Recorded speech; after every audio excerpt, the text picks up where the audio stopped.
Seorang pemuda tiba-tiba mulai menyembelih seluruh sapi milik keluarganya di kandang. Warga desa berkumpul, kebingungan karena tak seorang pun memahami alasan tindakannya. Seorang gadis mendekat dan meminta pemuda itu menghentikan perbuatannya segera. Gadis tersebut adalah orang yang menolaknya kemarin, lalu beredar kabar ia akan kembali menerima jika diberi hadiah uang. Gadis itu seketika membantah kabar itu, menegaskan anggapan tersebut sama sekali tidak benar. Pemuda itu mendengar desas-desus, lalu menegur kerumunan yang menurutnya terlalu ingin tahu. Ia menyuruh semua orang membubarkan diri, terutama gadis yang berdiri paling depan. Gadis itu membalikkan badan dan berjanji takkan bersikap baik lagi padanya. Sang tokoh utama tidak menggubris reaksi mereka dan tetap fokus pada pekerjaannya. Ia membiarkan komentar berlalu, tidak terpengaruh oleh tatapan siapapun. Baru ketika kedua orang tuanya tiba di rumah dan menuntut penjelasan, pemuda itu bereaksi. Keduanya cemas, lalu terkejut melihat putra mereka menjadi sangat emosional hanya karena memandang mereka berdiri utuh. Ia memeluk keduanya erat sambil menangis lega karena masih bisa melihat mereka hidup. Ia merasakan kehadiran itu seperti keajaiban, seolah sesuatu berharga kembali dari jurang. Pelukan itu menenangkan, namun menyisakan kegentingan yang belum diucapkan. Pemuda itu kemudian mengatakan waktu terlalu sempit untuk menjelaskan dan meminta kepercayaan penuh. Ia menegaskan mereka harus menyingkir dan jangan menghalangi rencananya saat ini. Sorot mata yang serius membuat kedua orang tua sempat bingung beberapa detik. Sang ayah lalu melangkah maju menunjukkan bahwa ia mempercayai putranya sepenuhnya. Seorang perempuan tua dari kampung mencoba meyakinkan sang ibu agar menghentikan suaminya mendukung putra mereka. Desakan itu mengundang ketegangan yang tercium jelas di halaman rumah. Sang ibu membalas tegas menyebut satu-satunya orang yang tidak waras adalah perempuan tua itu. Ucapan itu memutus upaya intervensi dan menguatkan barisan keluarga mereka. Keluarga kini berdiri lebih kompak dari sebelumnya, seolah mengikat simpul yang sempat longgar. Tokoh utama sudah menyusun rencana, tetapi ia paham keterbatasan tenaganya. Ia takkan sempat menyembelih dan menjual semua sapi seorang diri. Jatah waktunya tinggal 4 jam sebelum segala sesuatu mulai berlangsung. Ia berteriak menawarkan bayaran bagus bagi siapapun yang bersedia bekerja. Orang-orang yang tadinya mencapnya gila, mendadak memuji keputusan cerdas menjual seluruh sapi keluarga. Perubahan sikap terjadi cepat, mengikuti arus kesempatan yang tercium menguntungkan. Dalam waktu singkat, ia berhasil menyewa sekelompok orang untuk mengeksekusi pekerjaan. Proses penyembelihan dan pemotongan daging bergulir teratur di bawah instruksi singkat. Ia menghubungi para pemasok dan menawarkan penjualan seluruh daging dengan diskon besar. Truk pengangkut segera datang, mengangkut hasil sembelihan keluar desa. Tokoh utama menerima sebuah tas penuh uang tunai, jumlah yang persis ia butuhkan. Kedua orang tua memohon setidaknya diberi gambaran rencana sang putra. Ia menenangkan mereka, berjanji akan menjelaskan semuanya setelah urusan selesai. Untuk saat ini, mereka harus tetap di rumah sampai ia kembali dan jangan membuka pintu bagi siapapun. Penjelasan itu terasa tak masuk akal, namun kepercayaan pada rekam jejak putra mereka menang. Mereka memutuskan menahan tanya dan memberi ruang bagi tindakannya. Pemuda itu menyembunyikan uang dan mengulang peringatan agar semua jendela dan pintu dikunci. Ia menegaskan untuk tidak membukanya selain bagi keluarga sendiri. Ia kemudian mengemudi menuju kota dengan satu tujuan awal yang mendesak. Rencananya membeli bubuk mesiu, komponen kunci yang tak bisa ditunda lagi. Waktu tersisa 2 jam menuju awal kiamat yang pernah ia saksikan. Pertama, hewan-hewan akan bermutasi dan mulai memburu manusia, membalik perburuan selama berabad-abad. Lalu manusia turut berubah menjadi zombie dan memangsa sesamanya tanpa belas kasihan. Dalam waktu singkat, hampir seluruh umat manusia akan punah menyisakan reruntuhan. Trauma terdalam tokoh utama adalah kenyataan bahwa ia selamat namun menyaksikan keluarganya mati. Ia tak memahami bagaimana ia terlahir kembali setelah bertahun-tahun kemudian. Namun kesempatan ini tidak akan ia sia-siakan sebab ia berniat mengubah semua keputusan. Ia menyusun daftar kebutuhan, bahan bakar, generator listrik, makanan, bubuk mesiu, peralatan, juga obat. Prioritas pertama tetap bubuk mesiu sebagai fondasi pertahanan dan strategi. Memasuki gudang tua, ia bertemu seorang bandit bernama Jack dan asistennya Olivia. Ia menyebut membawa $100.000, menakar reaksi mereka yang terkejut. Jack menyeringai, menyangka uang itu sebagai hadiah pertunangan untuk asistennya. Namun pemuda itu menjelaskan seluruh jumlah tersebut ingin ditukar bubuk mesiu. Jack menampik, menyatakan ia tidak berurusan dengan barang ilegal. Semua transaksi di tempat itu berada dalam koridor hukum, tanpa pengecualian. Tokoh utama balik menyeringai dan menyarankan agar Jack menanyakan pada perempuan yang konon tewas di sana. Kalimat itu menghentak Jack, membuat tubuhnya menegang dalam jeda canggung. Jack lalu memerintahkan asistennya memeriksa stok dan menyiapkan bubuk mesiu. Saat Olivia melintas, pemuda itu menyampaikan ayahnya pernah banyak membantu. Ia menambahkan suatu hari akan membalas kebaikan tersebut seutuhnya. Ketertarikan tersirat muncul, cukup untuk membuat percakapan berlanjut singkat. William pulang membawa muatan bubuk mesiu, memanggil orang tuanya dari halaman. Yang menjawab justru Lucas, sang adik, memberi kabar Isabella belum pulang. William terkejut karena menurut perkiraannya, Isabella seharusnya sudah tiba di rumah. Ia bersiap menyusul sembari bertanya apakah tindakan sebelumnya memicu efek kupu-kupu. Ia berkendara menuju sekolah yang ia yakini segera berubah kacau. Di perjalanan, mobilnya menabrak seekor hewan yang melintas tiba-tiba. Ketika diperiksa lebih dekat, hewan itu ternyata anjing zombie dengan perubahan fisik mengerikan. Wabah ternyata datang 1 jam lebih cepat daripada prediksi awalnya. Pada saat yang sama, 1 jam sebelumnya di sekolah, beberapa siswi mengejek Isabella. Mereka menyebar kabar bahwa kakaknya menyembelih sapi demi hadiah pertunangan. Isabella geram menepiskan ponsel seorang siswi hingga jatuh ke lantai. Ia berniat agar ponsel itu terlihat guru dan hanya dikembalikan jika ayah siswi datang. Ia berjalan melewati siswi itu dan menegaskan agar lebih berhati-hati. Isabella lupa bahwa keduanya dijadwalkan piket setelah kelas selesai. Temannya yang usil ingin meniru penyembelihan sapi seperti kakak Isabella, namun dengan cutter. Situasi yang awalnya kecil berubah menjadi bayangan permainan berbahaya yang tak pantas. William tiba di sekolah, namun tempat itu sudah tenggelam dalam kekacauan penuh. Koridor berantakan, teriakan terdengar bersahut, dan langkah-langkah tergesa memecah ketertiban. Bau besi yang tajam menyebar, menguatkan rasa mual yang bertumpuk di udara. Isabella bersimbah darah, tetapi bukan darah miliknya, menandai awal horor yang nyata. Siswi yang tadi mengejek mulai muntah, menunjukkan gejala sakit yang jelas. Isabella berlari ke balkon untuk meminta pertolongan dan melihat halaman sekolah seperti neraka. Seorang siswa kini berwujud menyerupai goblin melesat hendak menyerangnya. Secara tak terduga atau mungkin karena takdir cerita belum mengizinkan kematiannya, zombie itu tersandung tanpa sebab. Tubuhnya menghantam lantai keras memberi jeda sesaat yang sangat berharga. Siswi yang mengganggu Isabella belum selesai, lalu menerjang seperti kucing yang siap mencakar. William muncul dari arah tak terduga dan menghantam belakang kepala zombie dengan tendangan loncat. Ia tidak membuang waktu mencabut pisau penyembelih sapi dan mengakhiri ancaman seketika. Mereka segera masuk mobil dan melaju kembali menuju desa melalui rute alternatif.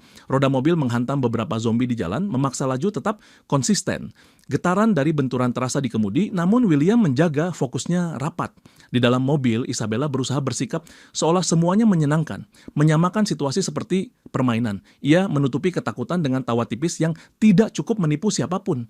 William melihat kegentaran itu dan memintanya berhenti berpura-pura, menyilakan menangis jika perlu. Ia tidak ingin adiknya menahan diri ketika rasa takut menumpuk berlebihan. William menegaskan bahwa kali ini ia akan melindungi seluruh keluarga sampai akhir.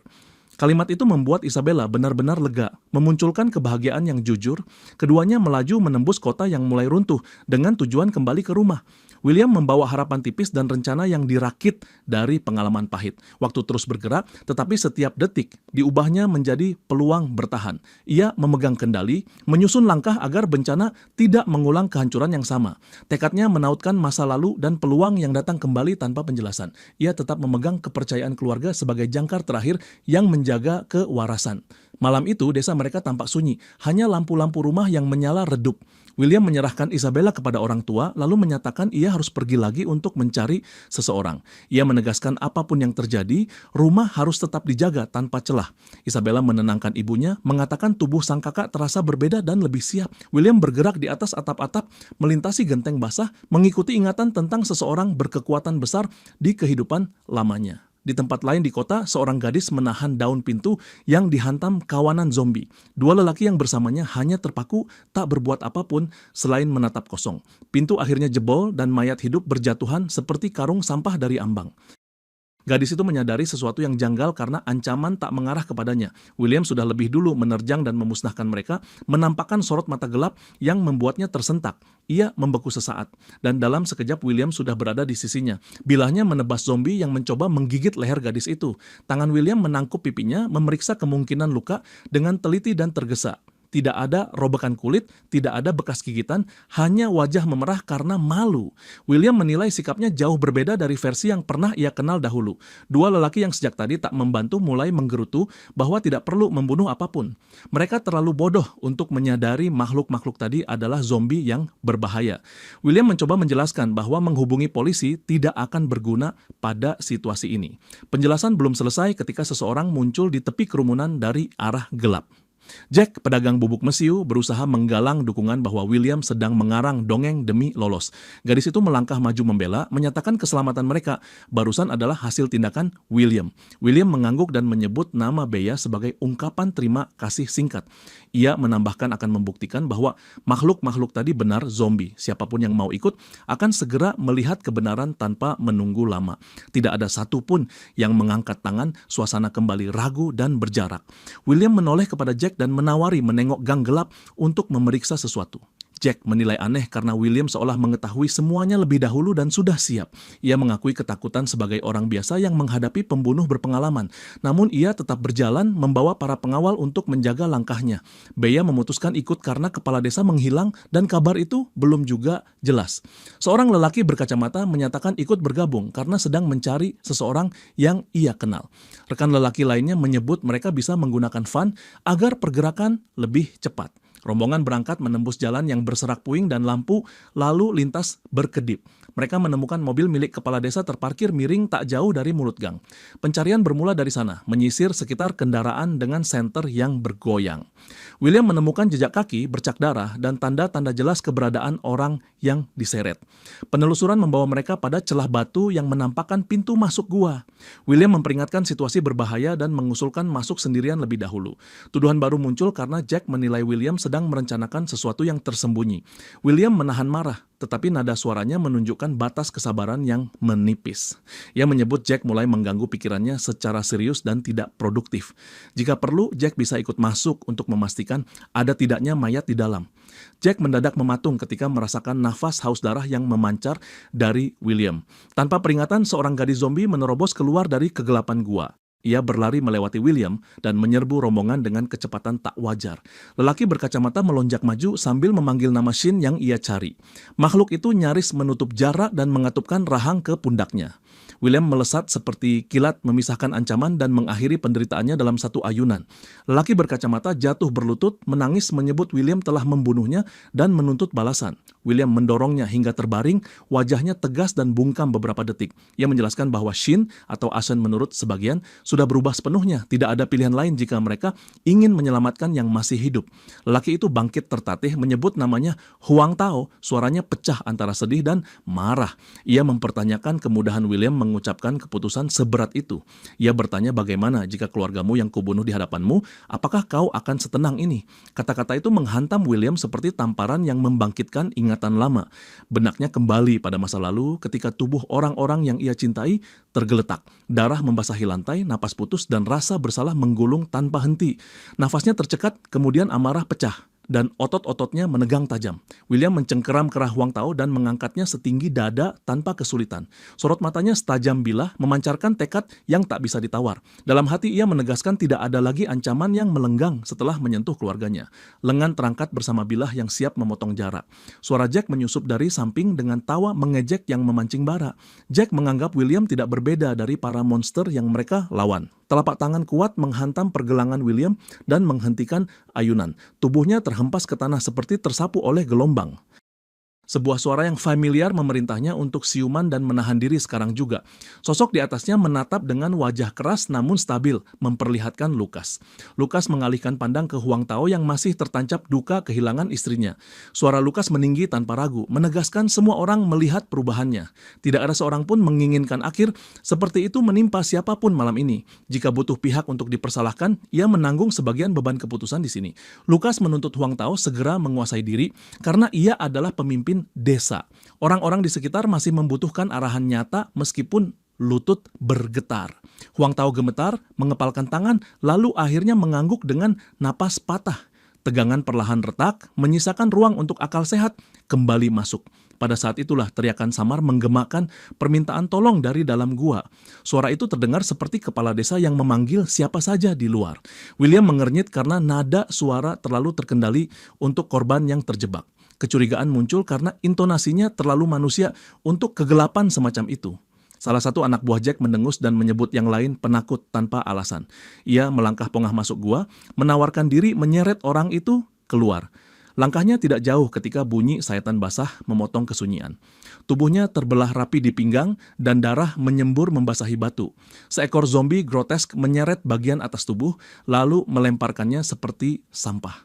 Di belakang makhluk itu puluhan bahkan ratusan mata merah menyala dari kegelapan. Cahaya senter diarahkan ke mata-mata merah yang mendekat dari mulut gua. Langkah-langkah mereka menilai jarak, menghitung jeda, dan menukar posisi ketika perlu. Setiap tebasan ditakar, setiap dorongan diawasi, agar celah tidak melebar berbahaya. Malam mengencang menutup celah suara selain derap, desah, dan denting logam. Pertempuran berikutnya menunggu, sementara keputusan dalam hitungan detik menentukan siapa yang pulang. William memberi peringatan singkat, lalu mereka berdua bergerak serempak tanpa jeda. Pedang berayun bergantian, langkah bergeser presisi, dan area terdekat bersih dalam menit. Jack sudah lebih dulu meringkuk di balik batang pohon, menahan napas ketakutan. Namun dari kedalaman gua, seruan minta tolong yang ganjil kembali terpantul. William dan Lucas saling berpandangan, menimbang nada suara yang terlalu tenang. William memerintahkan rombongan untuk kembali, karena risiko meningkat di setiap detik. Ia menegaskan mulai titik ini, kehadiran tambahan hanya akan memperlambat laju. Tanpa menunggu sanggahan, keduanya melangkah memasuki kegelapan gua. Tak lama, William berhenti mendadak ketika sorot senter menabrak sosok mengering. Sebuah mayat terbaring seperti cangkang kosong, rongga dada tanpa jantung. Suara yang sama kembali melata, berbisik samar melintasi udara pengap. Lucas mengangkat senter, menyapu dinding, stalaktit, dan lantai berbatu yang licin. Siluet kepala desa tampak duduk membelakangi, diam tanpa gerak terlihat. Dalam satu hentakan, tubuh itu berputar menunjukkan wajah pucat dan mata kosong. Dari dada, tentakel membuka gulungan, lalu melesat seperti cambuk. Makhluk itu menerjang dengan kecepatan yang memecah pola serangan biasa. William bereaksi naluriah menebas garis kepala dalam ayunan terukur. Begitu bilah menyentuh, ia tahu ada yang janggal dari responsnya. Rasa gentar muncul karena reaksi lawan hampir tidak bergerak sedikit pun. Ini bukan zombie biasa.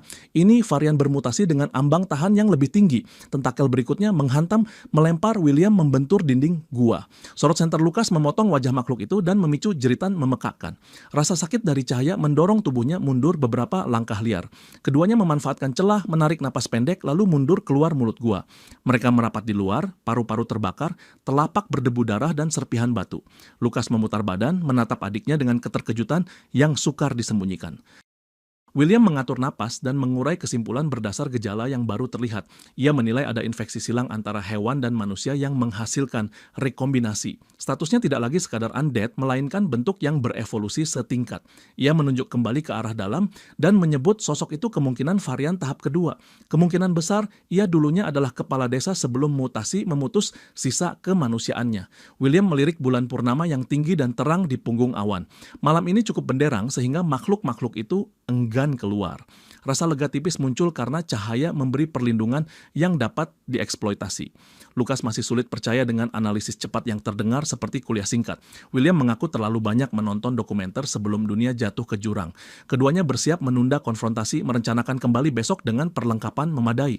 Rencana belum mengeras ketika luncuran mata merah menyala meledak dari kegelapan. Gerombolan kelelawar bermutasi menyapu langit seperti selimut yang menelan bulan.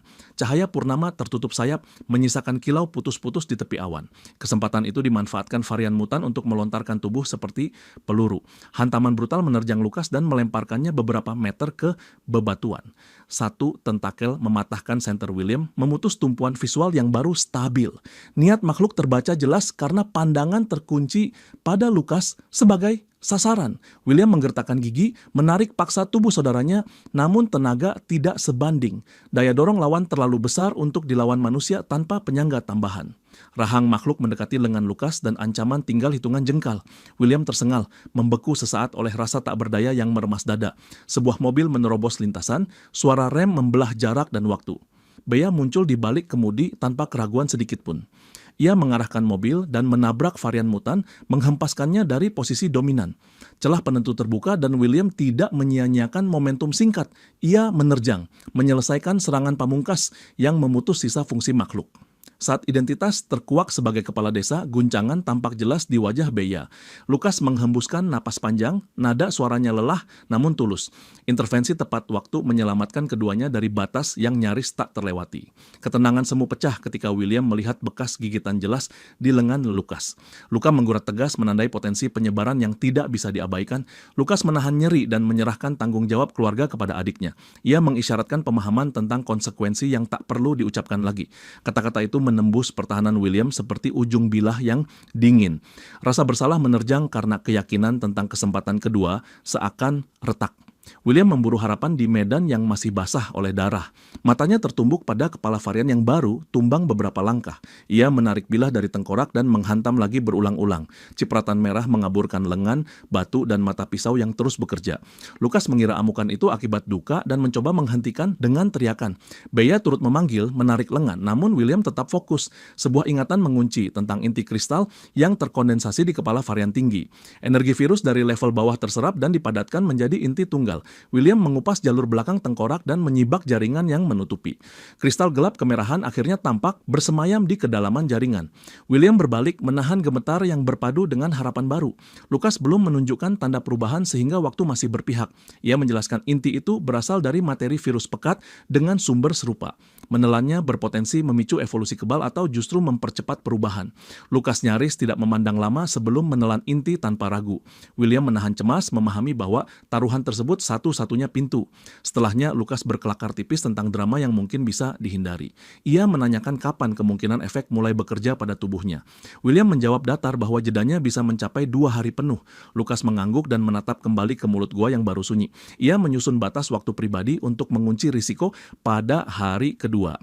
Jika keluar tanpa perubahan, gua harus disegel secara total dan dingin. Namun jika keluar dengan daya yang meningkat, semua perhitungan akan berubah. William menyimak langkah santai itu dan merasakan beban dadanya mereda sedikit. Kepercayaan pada saudaranya menyalakan jeda optimisme di tengah malam. William berbisik pelan bahwa ia akan menunggu di garis yang disepakati. Tidak jauh dari sana, Lingi bersembunyi di balik pepohonan yang gelap. Ia mendengarkan keseluruhan percakapan dengan saksama hingga potongan terakhir. Senyum sinis merayap karena rencana baru mengendap dalam pikirannya. Ia menyimpulkan celah dan menyusun cara mempercepat skenario yang belum matang. Pagi berikutnya, saat matahari terbit, Vanessa menerobos kamar dengan baju tempur rakitan. William menegakkan badan dan menilai tampilannya seperti tong sampah yang tumbuh kaki. Vanessa menjelaskan semalaman ia membuat pelindung demi memperkuat pertahanan rumah. Ia jelas mengharap pujian, namun satu sentuhan telunjuk membuatnya menggelinding keluar rumah. Di halaman, William bertanya, rencana menggilas zombie dan mencetak strike seperti permainan. Ayah turun dari dinding yang sedang ia bangun dan mengangkat barel bubuk mesiu. William menanyakan asal muatan itu, lalu memperingatkan benda tersebut bukan mainan sama sekali. Sang ayah malah berlari sambil terkekeh menyebut ada urusan penting yang harus ditangani. William hanya berdoa rumah tidak meledak oleh kecelakaan yang konyol.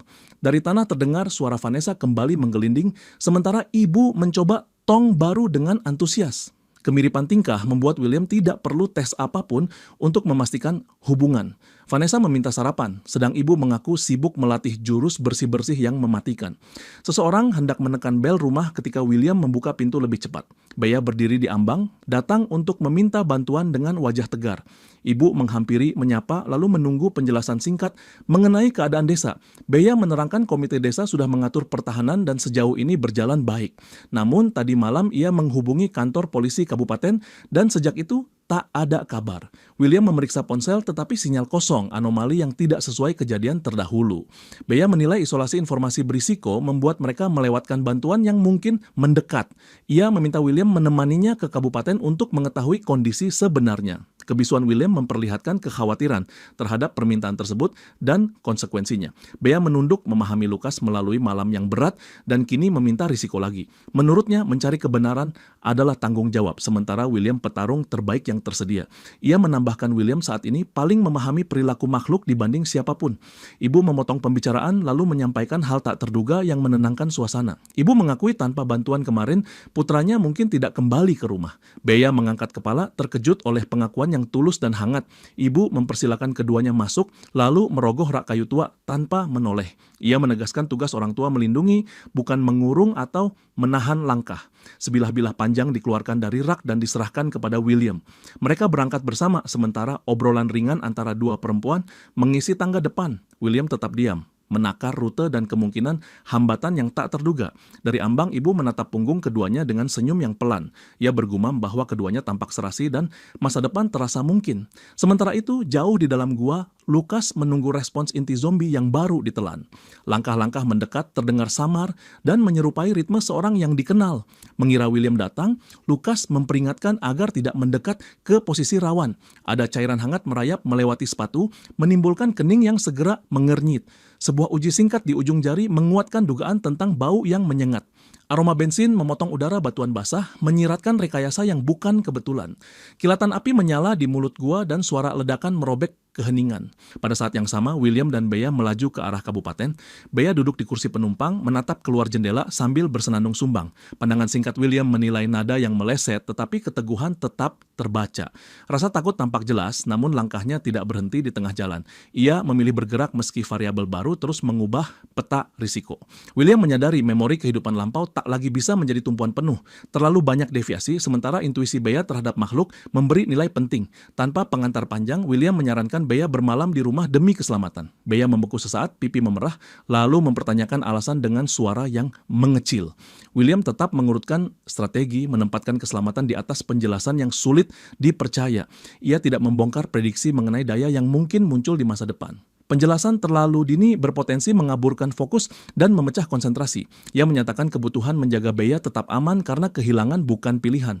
Bea hendak menanyakan maksud yang belum selesai dirumuskan. Pandangan William tiba-tiba mengeras oleh sesuatu di depan lajur.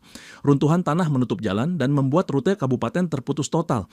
Mereka turun memeriksa, menilai kemiringan dan kepadatan puing yang menimbun.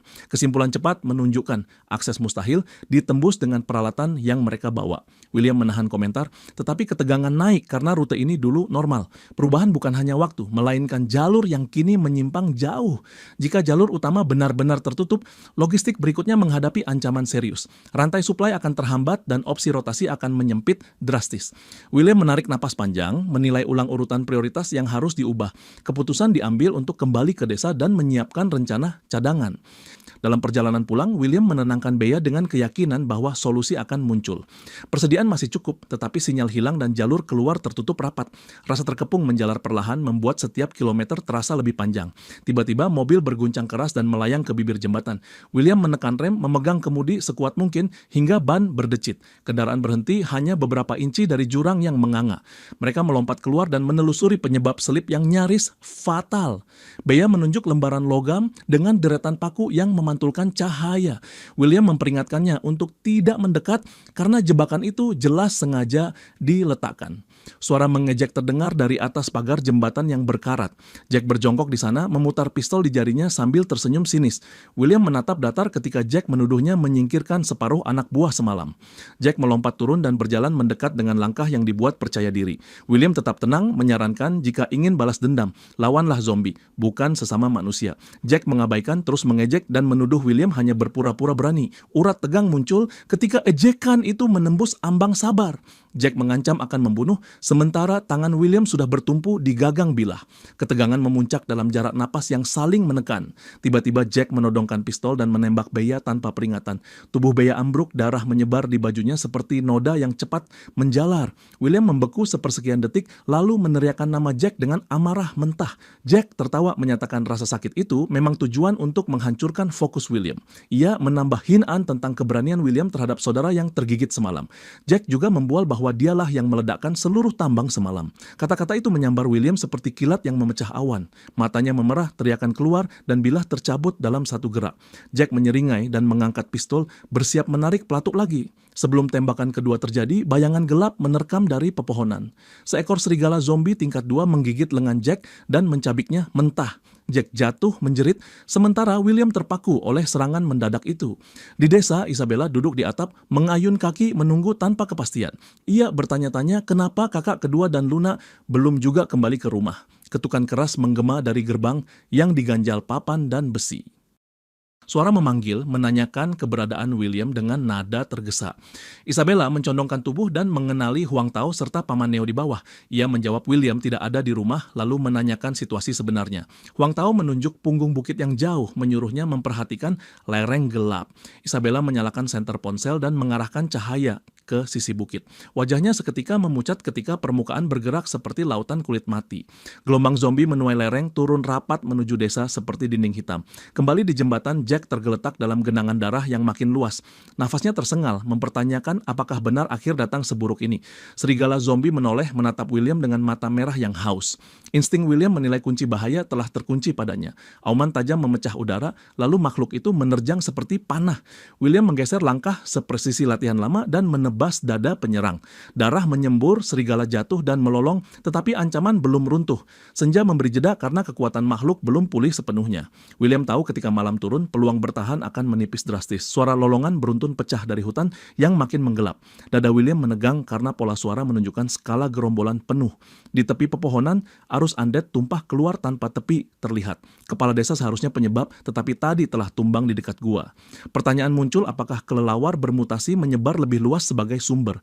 Pikiran itu baru terbentuk ketika serigala sudah menerkam kembali. Cakar mengoyak udara, memaksa William memutar pinggul pada detik terakhir. Luka di dada makhluk menutup cepat, seperti jahitan yang diseret paksa. Kecepatan masih tinggi, meski dagingnya baru saja disayat. Serangan berikutnya menghantam ruang pribadi, rahang terbuka lebar ke arah kepala. Jauh di perut bumi, tempat Lukas terkubur, tanah bergetar berat. Batu runtuh bergeser dan gemuruh pelan tumbuh menjadi letusan pendek. Ledakan meledakkan jalur, dan Lukas melangkah keluar dari asap pekat. Cahaya merah samar memancar dari kulit, sementara senyum dingin menekuk bibir. Di jembatan, Bea berdiri terpaku dengan pandangan yang membeku ngeri. Rahang serigala menutup jarak ke leher William dalam satu lompatan. Bea berbisik, memohon agar bencana itu tidak terjadi pada jarak ini. Aura merah memancar dari tubuh William seperti bara yang terbelah. Kilau panas berdenyut di bawah kulit, mentah namun terkendali di tepi batas.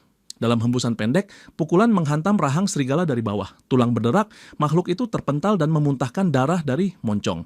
William tidak membiarkan ruang pulih menguap sia-sia. Ia melompat, mengangkat bilah, dan menurunkan tebasan dalam satu garis bersih. Tubuh serigala terbelah, jatuh dan berhenti dalam hening yang tegang. Debu mereda dan Bea menatap William dengan napas yang patah-patah. William menoleh menandai keberadaan dan mengukir senyum tipis sebagai jawaban. Lututnya kemudian menyentuh aspal karena tenaga yang habis terkuras. Bea tertawa kecil, lega karena William masih mampu berdiri setengah tegak. Ia menyebut tindakan itu gila, meski tidak lagi mengejutkan setelah semua kejadian. Keyakinan samar tumbuh bahwa William bisa memperbaiki apapun yang remuk. William menatap telapak tangannya, merasakan denyut daya yang liar namun terkurung. Pertanyaan berputar tentang asal kekuatan dan kemungkinan kebangkitan yang muncul. Pikiran William terputus ketika gerombolan undead semakin mendekat dari segala arah. Ia berdiri dan mengeraskan ekspresi, menyimpulkan ini bukan waktu untuk merenung. Mereka harus bergerak sekarang juga, karena dikepung berarti mati tanpa pilihan. Melihat kaki Bea terluka, ia maju tanpa ragu untuk mengambil alih beban. Bea tidak akan bisa berlari dengan kondisi itu, sehingga William memutuskan menggendongnya. Rasa sakit menguras warna dari wajah Bea, tetapi tekadnya tidak goyah. Geraman dan desis dari zombie terdengar makin tajam, mengiris udara seperti bilah. William mengangkat Bea ke punggung, lalu berlari sekuat tenaga ke arah desa. Siluet pagar dan atap akhirnya tampak, namun jumlah musuh bertambah liar. Bertahan sambil menjaga keselamatan Bea, jelas mustahil di tengah kekacauan. Saat jarak hampir habis, raung mesin meledak dari kejauhan yang berasap. Sebuah truk off-road modifikasi menerabas barisan undead tanpa menurunkan gas sedikit pun. Api berkobar dari knalpot, membakar jalur dan membuat koridor api. Kemudi diputar keras hingga buntut kendaraan menyapu, memanggang zombie di kiri kanan. Kendaraan menghentak rem dan berhenti melintang menutup celah pada detik krusial. Kaca jendela turun dan ayah William muncul dengan rokok, terselip dan senyum lebar. Ia berteriak di atas bising, menandai kehadirannya sebagai penopang di belakang putranya. Dari bangku penumpang, Vanessa melambai heboh, siap menyalakan keadaan makin panas. Setelah semua naik, ayah menekan pedal dan melaju cepat ke arah gerbang desa. Gerombolan mengejar dari belakang seperti gelombang yang tidak kehabisan tekanan. Ayah memerintahkan melempar 3 bom naga rakitan ala William untuk memutus barisan. Vanessa patuh dan melepaskan 3 bom molotov rumahan dari jendela. Ledakan beruntun meletup, menyalakan puluhan zombie meski sebagian tetap berlari. Makhluk-makhluk itu terus maju dalam api, memaksa mesin bekerja lebih keras. Ayah mendengus dan menyatakan mereka akan mengakhiri arak-arakan ini sekarang. Sebuah barel bubuk mesiu dikeluarkan dari jendela, lalu rokok dijentikkan menyusulnya. Ledakan menyapu jalan dan menegakkan dinding api yang memangsa barisan belakang. Vanessa bertepuk tangan di bangku belakang, terpukau pada kekacauan yang terukur. Di depan, William dan Bea saling melirik antara lega dan tambahan cemas. Orang-orang ini tampak lebih nekat daripada monster yang mereka hadapi. William teringat kotak P3K dan meraih bawah kursi untuk mengambil perban. Saat tutup dibuka, Vanessa menyambar gulungan itu sambil menggoda dan membatasi gerak. Ia menegaskan tidak ada yang menyentuh kaki seorang gadis tanpa kepastian hubungan. Bea menahan tawa kecil, pipi memerah karena situasi yang campur aduk. William memutar mata menahan komentar, lalu kembali fokus ke status di desa. Ia bertanya kepada ayah tentang kondisi barikade dan garis pertahanan warga. Ayah tetap menatap cermin tengah, melaporkan gerombolan belum menembus pagar. William melirik tumpukan bahan peledak di bak dan menghela napas panjang. Semua dinamita itu diracik sendiri, sementara pemiliknya merokok di sebelahnya. Ayah tertawa dan menyebut dulu dirinya juru ledak tambang yang kehilangan objek. Setelah tambang tutup, tidak ada yang bisa diledakkan dengan tanggung jawab yang sama. Ia sempat bereksperimen dengan petasan di rumah sampai ibu menghentikan percobaan. William tiba-tiba teringat ledakan dapur tahun lalu yang merusak lemari gantung. Pertanyaan terlontar, apakah kejadian itu sebenarnya salah satu uji coba? Pundak ayah menegang sekejap sebelum menepis tuduhan sambil gemetar tipis. Ia berbisik agar hal semacam itu tidak sampai ke telinga ibu. Truk sampai di gerbang desa dan suara jeritan menggema dari dalam halaman. Ayah membeku sepersekian detik lalu berlari ke pintu yang terkunci dari dalam. William maju dan menghantam kunci dengan hantaman lutut hingga ambang pecah. Pemandangan di ruang depan menarik garis antara aneh dan menakjubkan sekaligus. Ibu mencengkeram leher seorang zombie dengan satu tangan sambil tetap tenang. Tatapannya rata ketika mengenali tetangga lama dari kampung sebelah. Ia menyatakan sudah sekian lama tidak berjumpa dalam nada yang tidak hangat. William dan ayah mengintip dari balik pintu yang rusak dengan langkah ragu. Satu lirikan ibu membuat keduanya menahan diri dan tetap di titik aman. William memanggil ibu, namun tanggapan datang tanpa menoleh dari posisi yang stabil. Ibu mengingatkan ketakutan tidak menghapus hutang lama yang masih tercatat. Wajan di tangan satunya menghantam wajah zombie hingga dahi menyentuh ubin. Ia menagih uang yang tersisa dari urusan lama dan menyebut bantuan kuliah untuk anak tetangga. Keluhan bertahun-tahun dimuntahkan bersama pukulan yang menutup semua bantahan. William menatap terkejut oleh kekuatan yang selama ini ia remehkan. Ia mendekat ke ayah dan mempertanyakan sejak kapan ibu setegar ini. Ayah menjawab sambil menghisap rokok, mengenang reputasi 10 kampung. Dulu perlu beberapa lelaki untuk menahan amarahnya sebelum menikah. Konon keadaan mereda sejak ia menikah meski prosesnya tidak sepenuhnya sukarela. Sebuah wajan melayang dan mendarat di punggung kepala ayah dengan bunyi tumpul. Ibu membantah mitos dengan menyebut ayah yang justru memohon untuk dinikahi. Tatapan ibu beralih tajam ke William yang baru saja merobohkan pintu. Ia menilai aksi heroik yang berlebihan dan mengancam akan menegur langsung nanti. William mundur setapak mempertimbangkan jalan kabur yang tidak memancing masalah baru. Bea melangkah ke depan dan meredakan tensi dengan nada yang menempatkan fakta. Ia menjelaskan William hanya berusaha melindungi dan tidak bermaksud memamerkan kekuatan. Ucapan itu mengubah raut ibu yang membeku lalu melunak dalam hitungan detik. Ibu menyapa Bea dengan hangat dan menyebut gurauan barusan sebagai nada yang kebablasan. Ia menyatakan dirinya santai dan tak ingin ada yang salah paham dari mulutnya. William berdiri diam menyaksikan semuanya bergulir. Kemampuan ibunya berganti sikap terasa lebih menggetarkan dibanding kehadiran mayat hidup. Tiba-tiba lengking keras datang dari tembok halaman. Seorang zombie sudah memanjat dan mengeluarkan raungan liar. Sebelum sempat melompat, sesuatu menghantamnya dan melemparkannya ke belakang. Wang Tao berdiri di atas tembok, memberi peringatan mendesak agar waktu tidak disia-siakan karena lini pertahanan mulai ditembus dari barat. Fokus William menyempit. Ia menarik tenaga di dalam tubuh, percikan merah berlari di permukaan kulit, lalu melesat masuk ke pertempuran. Di sekelilingnya, ayahnya melempar bahan peledak, adiknya menembakkan meriam rakitan, dan ibunya menerjang dengan wajan. Keyakinan William mengeras untuk bertahan bersama. Tekadnya menetapkan tidak ada satupun yang menembus barisan, karena ia tidak lagi berdiri sendirian. Namun perubahan mendadak terjadi. Barisan belakang zombie mulai menarik diri. William berhenti sejenak dan menatap tak percaya pada gerakan mundur itu. Ia sempat mempertanyakan kemungkinan Kemungkinan rasa takut lalu menepisnya karena mayat hidup tidak mengenal gentar. Barisan yang sama kembali muncul dengan tangga, linggis, dan gergaji di tangan. Pergerakan mereka tampak tersusun rapi. Ayah William terpaku oleh kenyataan bahwa alat-alat itu kini dibawa masuk dan mempertanyakan apakah yang mereka hadapi adalah pasukan zombie atau pengepungan bergaya militer. Nada William menurun dan mengeras. Kesimpulannya tertuju pada adanya komando karena gerakan itu jelas tidak berdiri sendiri. Di tengah kekacauan, William menangkap sosok di atap jauh, tatapannya mengerucut. Jack terlihat berdiri tegak lagi, wajah terpuntir, mengamati dengan senyum dingin meski seharusnya telah gugur dalam ledakan. Serangan ke pekarangan keluarga memuncak, gelombang mayat hidup menyergap laksana banjir. Ayah William menggertakkan gigi dan mempertanyakan alasan arus itu mengarah lurus ke rumah mereka. Ia menoleh ke Vanessa menanyakan persediaan bahan peledak. Jawaban yang tersisa menyelip panik karena perbekalan habis dan ledakan terakhir telah digunakan. Dari sisi lain, Huang Ta meneriakkan peringatan di tengah bising. William diminta melihat sisi tembok tempat pendaki mulai memanjat. William menoleh dan mendapati dinding diserbu, lalu dadanya merosot karena itu hanya pengalih perhatian. Koordinasi penyerangan terbaca jelas. Di bawah, Bea dan kedua orang tuanya terkepung, bertahan dengan sisa tenaga. Seluruh keluarga terseret ke pertahanan terakhir. Mata William menajam lagi, kilau merah berkelebat mengitarinya. Ia menginstruksikan ibu dan ayah untuk menjaga pekarangan, sementara sisanya akan ia tangani sendiri. Tenaga meletup saat ia melompat dari tembok dan menyelam ke kerumunan. Ayahnya menyaksikan dengan dada mencengkeram cemas, mencoba berteriak namun gagal menghentikan yang terjadi berikutnya. Zombie menutup William rapat, menimbun seperti gunung lengan dan rahang yang runtuh. Di bawah himpitan itu, William tetap tenang. Ia memejamkan mata dan menarik badai tenaga dari dalam. Kedua tangannya mencengkeram pedang, rahang mengunci pada 3 komando teknik. Penghalang darah, daya pemecah tanah, dan azora darah ia aktifkan berurutan. Dengan satu gerak tebas, bilahnya menyapu keluar. Gelombang kejut merah meledak dari pusat tubuhnya dan merobek sekeliling. Zombie berantakan, terlempar seperti serpihan. Saat cipratan hancur luluh mereda, William berdiri di tumpukan puing sambil terengah. Gerakan itu memicu sesuatu yang familiar dari kehidupan sebelumnya. Ia pernah melihat pola yang mirip dipakai Panglima tertinggi Legiun Fajar, salah satu petarung terkuat. Namun versinya kini belum lengkap. Hal itu tidak mengubah tujuan. Ia tidak harus sempurna atau terkuat. Ia hanya perlu cukup kuat untuk melindungi orang yang ia sayangi. Tatapannya terkunci pada sosok yang mengawasi dari ketinggian.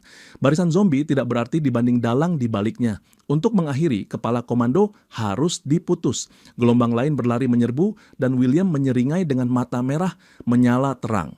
Keyakinannya menilai rintangan itu tidak akan menghentikannya. Dari belakang, gelegar besar memecah udara. Rasa dingin menyusup di tengkuk saat ia berbalik dan mendapati seekor zombie menerjang Bea. Sebelum terjadi kontak, ibunya mengayun wajan dan menghantam keras hingga tubuh itu terpelanting. Ia segera berlari menghampiri Vanessa, suaranya penuh perhatian, menanyakan luka dan gigitan. Vanessa mengatur napas dan menggeleng menyatakan baik-baik saja serta menanyakan posisi William. Jawaban datang dari dekat ketika Vanessa menyebut melihat William menerobos seperti pahlawan super yang membelah halangan dan menilai ia akan selamat. Gempa dentum mendadak mengguncang tanah. Vanessa membeku dan berputar memperhatikan sisa ledakan. Di tengah batu remuk dan debu berputar, William terkapar berlumur darah, berusaha bangkit dengan tubuh penuh luka. Ia memperingatkan agar semua menjauh dan tidak mendekat. Di hadapannya, seekor beruang zombie raksasa menjulang 2 kali ukuran truk, tubuhnya dipenuhi paku baja, dan mata berpijar laksana bara. Setiap hembusan napas bersiul seperti uap dari logam. Gerakannya tidak hanya mengamati karena langkahnya jelas memburu. Tubuh William bergetar, rasa sakit mengalir ke setiap anggota, tetapi ia menolak roboh. Kedua tangannya mengepal, pandangannya tidak beralih dari makhluk itu. Tanggung jawabnya berdiri di garis depan dan persoalan itu harus ia tangani. Niatnya menetapkan tidak ada orang lain yang terluka kali ini. Matanya kembali menyala saat sisa tenaga ia lepaskan habis-habisan. Energi merah seperti badai merebak mengitarinya seperti kobaran liar. Ia berdiri kokoh di hadapan beruang itu dengan rahang mengeras. Bila harus gugur hari ini, perlindungan bagi keluarga menjadi batas terakhirnya. Dari pekarangan, ayah, ibu, dan adiknya berteriak panik, menyuruhnya mundur. William tidak bergeser sedetik pun. Beruang itu meraung, cakarnya menerkam turun seperti bilah pemenggal. William menyamping tepat pada saat terakhir, lalu benturan keras terdengar diikuti suara yang dikenali. Lukas yang menahan cakar beruang dengan satu tangan. Ia meminta maaf atas keterlambatan kepada adiknya. Mata William melebar oleh kaget dan lega. Lukas merenggangkan bahu dengan senyum miring. Ia menyebut perjalanannya melewati pegunungan yang memakan waktu. Dengan satu putaran lengan, Lukas melempar beruang itu jauh di udara. Raksasa hitam itu melayang lalu menghantam tanah berat. Getarannya menyapu sepanjang dinding pekarangan. Tubuh beruang melayang seperti gerbong yang keluar rel, menghantam reruntuhan dengan dentum memekakkan. Lukas menepis debu dari bahu dan menyeringai, napasnya masih teratur. Kulit makhluk itu tebal, menyerupai hewan pengerat raksasa. Lukas berbalik tenang dan menyatakan urusan itu sudah di tangannya. Ia meminta adiknya menangani hal yang hanya bisa dituntaskan olehnya. William menatap tajam, dingin seperti baja, lalu menerima tanpa ragu. Ia berputar perlahan dan mengunci pandang pada Jack di atap jauh. Kenangan kehidupan sebelumnya berkelebat, keluarganya tumbang di hadapan mata. Pekikan tak berdaya, getir, amarah, dan mimpi buruk berulang menekan. Dengan tenaga di genggaman, ia menetapkan penghancuran bagi ancaman itu. Ia melangkah maju dengan nada dingin, menyatakan Jack masih hidup. Jack berputar menghadapi tatapan itu. Lengan yang pernah putus tergantikan cakar menyerupai serigala. Tawa serak rendah keluar, menyatakan sosok lama telah tiada. Hibrida yang bebas dari batas manusia berdiri sambil memamerkan taring. Ia mengklaim kecerdasan, kendali, dan komando atas kawanan. Ia menobatkan diri sebagai raja di tengah kiamat yang mendidih. Di bawah kawanan mengerumuni bangunan, sementara Jack berdiri dengan mata terpejam. Arus tenaga gelap membanjiri tubuhnya, dinikmati dengan senyum tipis. Ucapan terima kasih terlintas sebelum kilatan baja menyambar. Bilah William turun keras. Kepala Jack terbelah bersih, semburan darah meletup seperti pancuran. William menyarungkan pedang dengan wajah tanpa getar. Ia menilai pengecut yang sama hanya bernada lebih keras. Gelar raja ditolak tanpa sisa oleh tatapan dinginnya. Ia memalingkan wajah dan menyapu medan dengan pandang. Dengan Jack tersingkir, beban di sisi Lukas semestinya berkurang. Tawa dingin mendadak memantul dari belakang, menggugurkan ketenangan. Ketika ia menoleh, tubuh Jack terangkat lagi dari tanah. Belahan tengkorak merapat, daging berdenyut, tulang menyatu berderak. Suara Jack menjadi lebih dalam, menyatakan bilah itu tak dapat membunuhnya. Mata William melebar, pedang terangkat rapat di depan dada. Ia menyimpulkan kemampuan pulih warisan serigala zombie. Tekadnya mengunci bahwa penyelesaian harus segera dilakukan.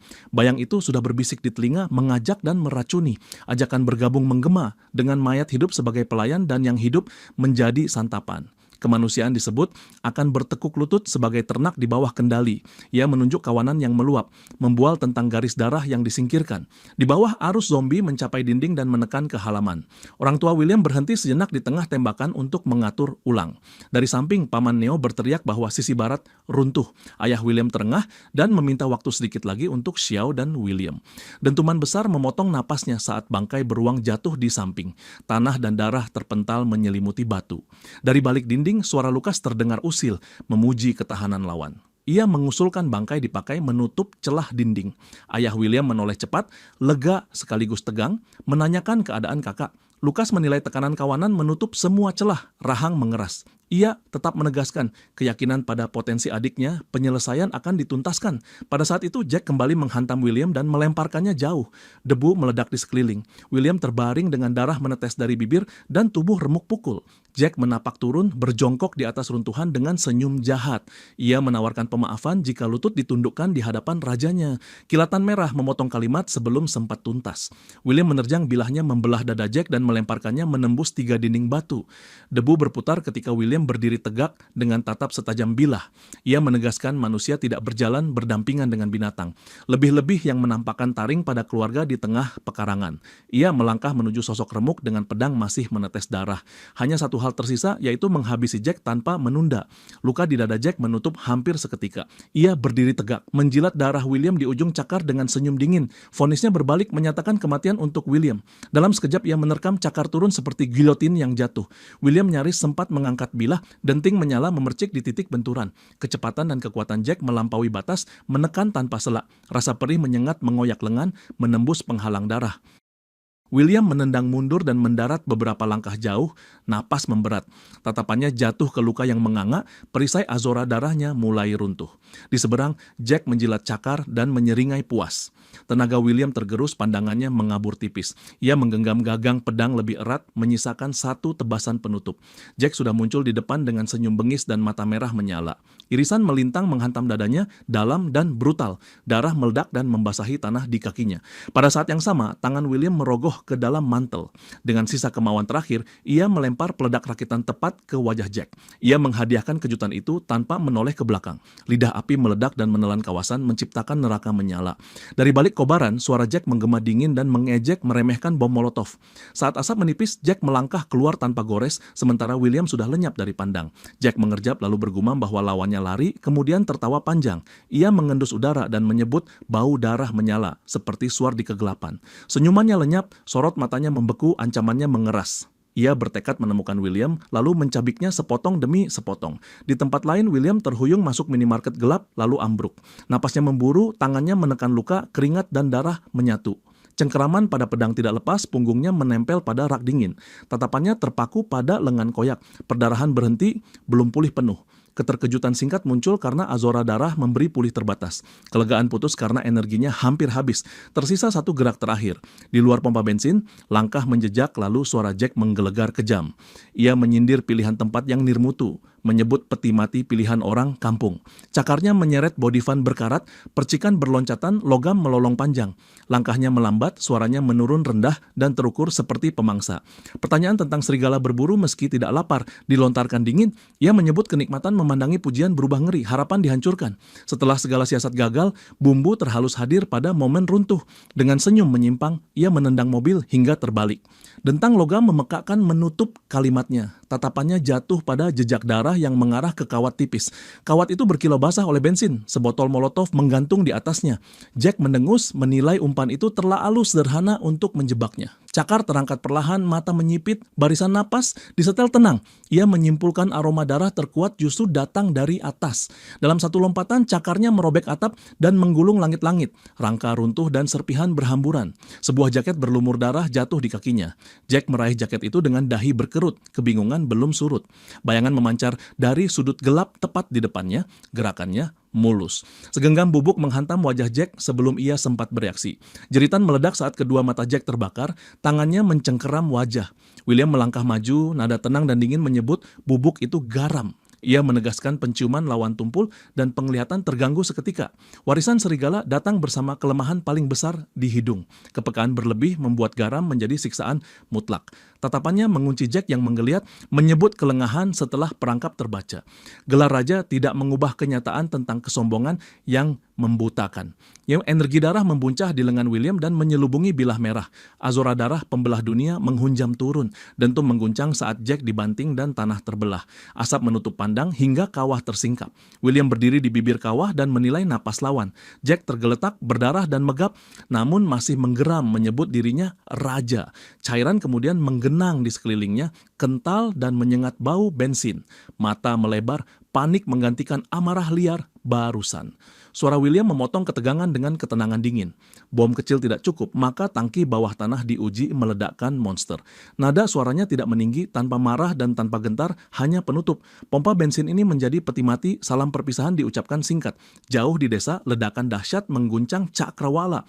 Ayah William mendongak kebingungan, menyaksikan bola api mengembang seperti matahari kedua. Pijar memerah menghangatkan wajah para penjaga di gerbang. Vanessa berseru gembira, semua menoleh pada nyala di langit. Kawanan yang mengepung sepanjang malam mulai mundur serempak. Arus maut perlahan menarik diri, senyum lega muncul di bibir yang letih. William menatap arah Pijar dan mengulas senyum tipis sebelum melangkah pulang. Suara lemah memanggil dari balik dinding yang retak. Seorang sosok pucat bersandar, tenaga mengalir pergi dari lututnya. Permintaan tolong terlontar lirih, kepala tertunduk dan tubuh merosot. William berhenti dan berbalik perlahan, menakar sisa tenaganya. Di halaman rumah, Vanessa berdiri bersedekap dengan tatap menyipit. Ia menegur kejadian pemeriksaan di tempat terbuka yang tampak canggung. William menghela napas dan menyebut pemeriksaan gigitan pada licin. Ia menekankan risiko kelengahan, membawa pulang orang hanya karena tampak baik. Alasan canggung tentang baju yang sama-sama lepas menutup penjelasan singkatnya. Vanessa memutar mata, menilai alasan itu justru terdengar makin mencurigakan. Pintu terdekat berderit, Vanessa menundukkan pandang dan menyebut perannya kecil. Pekerjaan berat dilakukan yang lain. Setelah istirahat singkat, Huangta, Paman Neo, dan Vanessa bersiap menyisir desa. Mereka hendak mencari penyintas selagi siang sesuai tugas Dewan Desa. Sebelum berangkat, William memanggil Vanessa karena menangkap rasa bersalah di matanya. Ia menegaskan zombie yang sudah terikat tidak mungkin dihentikan sebelumnya. Ia menambahkan tidak semua bisa diselamatkan, namun selama hidup selalu ada harapan. Vanessa berbalik dengan senyum lembut dan mengucapkan terima kasih. Dari dalam mobil, Lukas terkekeh dan memuji adiknya yang mulai berbicara lebih manusiawi. William menatap rombongan yang melaju dan bergumam bahwa akhir kali ini berbeda. Lukas mengangkat alis menanyakan maksudnya, namun William menepis dan menyalakan mesin. Mereka bergerak menuju pegunungan untuk pembersihan terakhir. Mereka berdiri di depan mayat bermutasi yang dibakar. William menyampaikan perlunya pembakaran agar bangkai tidak dimakan hewan liar. Ia menegaskan kemungkinan bencana baru jika rantai itu dibiarkan. Lukas menepuk debu dari telapak tangan dan menyeringai, menginginkan tidur lelap di rumah. Ia menyuruh William membawa mobil melewati pompa bensin untuk mencuci bau menyengat. William menggaruk kepala canggung, menyinggung pompa bensin yang barusan meledak. Ia kemudian mengerutkan kening mempertanyakan alasan penugasan itu. Lukas merangkul bahunya dan menyebut hak kakak untuk memerintah ringan. William menyipitkan mata dan mengingatkan aturan permainan lama mereka. Lukas menaikkan alis dan mempertanyakan keyakinan William masih bisa menang. William mendengus menyebut rekornya tidak pernah kalah dalam permainan kejar hantu. Mereka segera menyiapkan permainan itu sesuai kebiasaan. Lukas berperan pemburu, William menjadi hantu. Pemburu menghitung 10 detik, hantu berlari menghilang secepat mungkin. Jika tertangkap dalam 3 menit, pemburu menang. Jika tidak, hantu lolos. Saat tenaga William menyala dan ia melesat, Lukas tertawa di belakang. Ia menyebut trik lama yang diingat dan mengaku tahu cara yang sama. Sebelum William bereaksi, Lukas sudah tepat di belakang punggungnya. Lukas menerkam untuk menangkap, namun William mengerem tajam dan memutar tubuh menghindar. Mereka menerobos hutan, melompati akar, lalu menyelinap di antara batang pohon. Tiba-tiba William melompat tinggi, mengincar dahan yang menggantung. Lukas terkejut, lalu menyeringai dan ikut terangkat ke udara. Ia menerjang lurus ke arah batang tanpa peringatan. Saat ujung jari William hampir menggenggam dahan, batang itu retak dan tumbang. William menyesuaikan tubuh di udara dan mendarat aman di tanah. Di belakangnya, Lukas masih tersenyum dengan pedang di tangan, baru menebang pohon. Peluang kabur ke atas ditutup rapat. William hampir menyentuh tanah saat seluruh batang dilontarkan ke arahnya. William menyilangkan lengan dan menahan dorongan dengan tenaga penuh. Keduanya terkunci posisi, satu mendorong dan satunya menahan, energi berdesis. Lukas tertawa melontarkan tantangan pada adiknya yang kembali berlari. William tidak menanggapi ejekan karena fokus menahan berat batang. Ia menyadari dorongan itu mustahil ditahan dari depan secara langsung. Ia mengikuti momentum untuk menyerap benturan sambil bergeser mundur. Beberapa saat kemudian batang menghantam tebing dan meledakkan debu serta serpihan. Lukas berdiri di tengah kekacauan sambil menggaruk kepala kikuk. Ia bertanya apakah barusan terlalu keras lalu memanggil William dari bibir tebing. Jawaban tak terdengar sampai debu tersibak dan sosok tidak tampak.